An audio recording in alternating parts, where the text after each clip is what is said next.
বলেন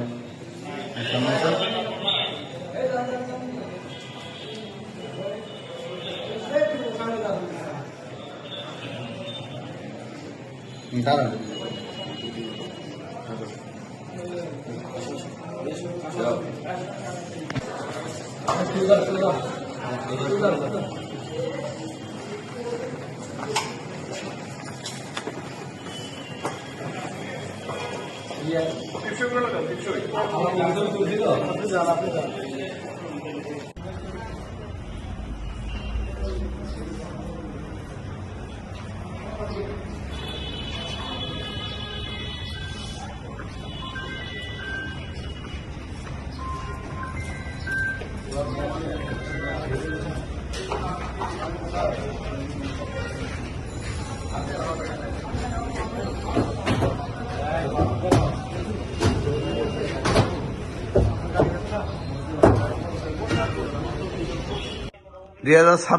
নতুন বছর আগমনে নতুন কোনো বার্তা আছে কিনা কোতালি থানায়?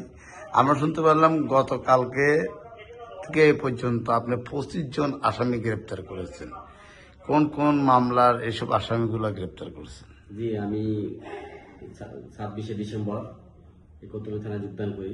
যোগদান করার পর থেকেই আমার মাননীয় পুলিশ কমিশনার স্যারের নির্দেশে চাঁদাবাজ, সন্ত্রাস, ছিনতাই, মাদক, জুয়া এবং অবৈধ হোটেল ব্যবসায়ীদের বিরুদ্ধে জিরো টলারেন্স ঘোষণা করেছি। তার প্রেক্ষিতে আমরা প্রথম একটা যে অভিযানটা শুরু করি যে এই কোতোয়ালিকে অবশ্যই আমরা ছিনতাইমুক্ত ঘোষণা করতে চাই।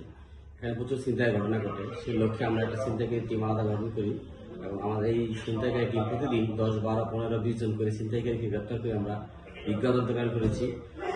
তারই ধারাবাহিকতায় গতকালকে আমাদের অভিযান টিম সন্ত্রাস এবং ছিনতাই বিরোধী অভিযানের নামে তারা দীর্ঘক্ষণ অভিযান পরিচালনা করিয়া দুটি সন্ত্রাসী বাহিনীর প্রধান, একজন হচ্ছে আপনার আলাউদ্দিন এবং একজন রমজান, যাদের নামে বিভিন্ন থানায় 10টি 12টি অস্ত্র মামলা সহ 17, 18 বা কারো নামে 20-22টি মামলা রয়েছে এবং তাদের সহযোগী আরো 7 জনকে আমরা গ্রেপ্তার করি। প্রত্যেকের নামে বিভিন্ন মেট্রোপলিটন এলাকায় বিভিন্ন থানায় ডাকাতির মামলা রয়েছে।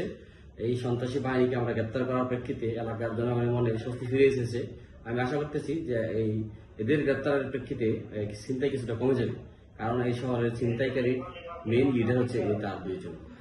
আপনারটা অবশ্যই কমে যাবে। গত 4 দিন পূর্বে একজন চিকিৎসকের একটা গাড়ি চুরি হয়ে গেছিল, তার পার্কিং এ রেখে যাওয়ার পরে ওই গাড়িটা 2 মিনিটের মধ্যে চুরি হয়ে যায়।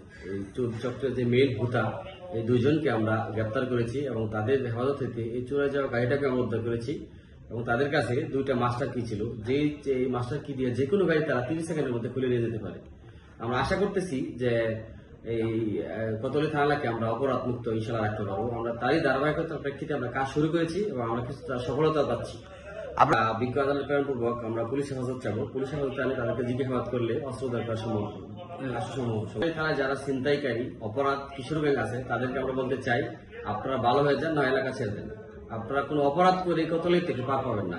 আমি অবশ্যই তাদেরকে আমরা আইনের আওতায় নিয়ে আসবো ইনশাল্লাহ। ধন্যবাদ। ওকে।